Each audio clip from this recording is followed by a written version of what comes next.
Welcome back to TMZ Sports. My name is Evan, along with Michael J. Babcock. What's up, guys? WNBA superstar turned co-owner of the Atlanta Dream, Renee Montgomery. Hello there. And all that's very relevant going into our next segment because, Renee, you are a co-owner of a major professional sports franchise. And as the owner of a major professional sports franchise, I'm very curious about your thoughts about Naomi Osaka. Everybody knows, just the brief summary of what happened here is that she said that she was going to boycott the media sessions at the French Open because she felt it was bad for her mental health. And then the tournament responded by saying, we're going to fine you. And then the people who run the four major Grand Slams, including the Wimbledon, the US Open, Australian Open, French Open, all said, if you don't do media, then you could possibly face suspension. We could block you from competing on the four biggest events in professional tennis. Then ultimately, Naomi Osaka said, you know what, I'm out. And then she withdrew from the French Open entirely. And now there seems to be like a real standoff here because some people are saying that Naomi Osaka knew what she signed up for when she became a professional tennis player and that media obligations are part of the business. And other people are saying that these major organizations should be more sympathetic to a player like Naomi Osaka, who's being very public about her mental health struggle. Instead of like holding a gun to her head and saying, do this or else, they should figure out a way to compromise. So Renee, as somebody who's basically now tasked with these kinds of decisions, it's not just about X's and O's anymore. These are big time decisions that owners and leagues make. I'm dying to know where you stand on this.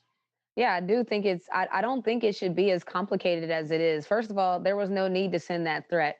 You know, like we've seen players struggle with press conferences since the beginning of time. This is not even a new concept. We watched Marshawn Lynch go up there and just answer it one way. I'm just here so I don't get fined, because they know that those type of questions are meant to incite. Again, we know this is journalism and that's journalist's job. But when an athlete is actually suffering from mental health, she went on to talk about she suffered from depression at a time where a lot of people probably thought she was her happiest. And so then when you start to put those things in perspective, as an owner, 100%, I think that there should be an easier route. Look, it takes about 10 minutes from when the game is finished for any media to happen. So why not just start asking the questions, have a moderator get the questions in advance and screen them? Like have the moderator ask the questions. Sports Center wants to know, what is your next strategy? You know, that can be done. You can still get the answers that you need. But you can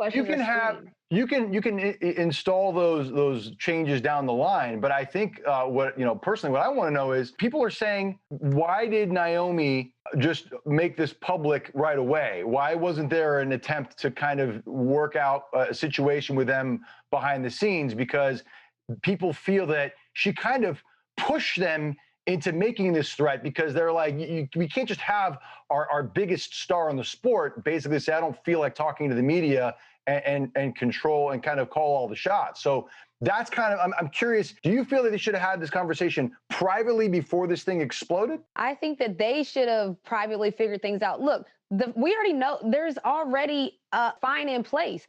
Sure. You give her a fine. There's already repercussions in place. So why are they trying to escalate it when the athlete doesn't care? So what really happened was Naomi Osaka was like, fine me, I don't care. And they didn't like that she didn't care. I don't know if you can change the rules just because the athlete accepts their punishment. I don't think that's fair. Of course not. I didn't even know that was the question.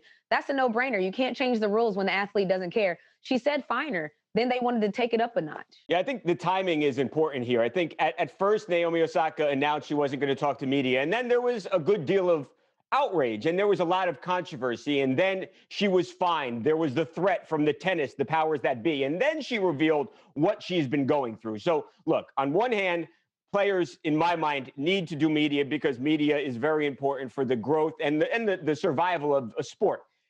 Second hand, though, mental health has to be taken seriously. And once the powers that be found out that this was not Naomi Osaka just wanting to do media, but she was actually struggling with depression. But no, Babcock, that's the problem though. Because like, what if I didn't want to tell everyone that I was depressed in 2018? Sure. I shouldn't have to come out and say, well, hey, you can withdraw from the tournament, Renee, and you don't owe an explanation. I cannot do media and say, fine me because I want to protect my mental. That's like literally what she did. All she gave was an explanation to why she didn't want to do media. And now everyone understands. But if another athlete doesn't want to have to explain themselves to the world and just says, hey, just But that's find what me, comes. I'm okay. But Renee, that comes with being a professional athlete. And there are some things that look. There are some things about this job I love, and there are other things I don't like. And everybody has that with their work, with their job. Can I interject really quick? Because today there was some big news from the NFL that I think relates directly to this, and that's the Washington football team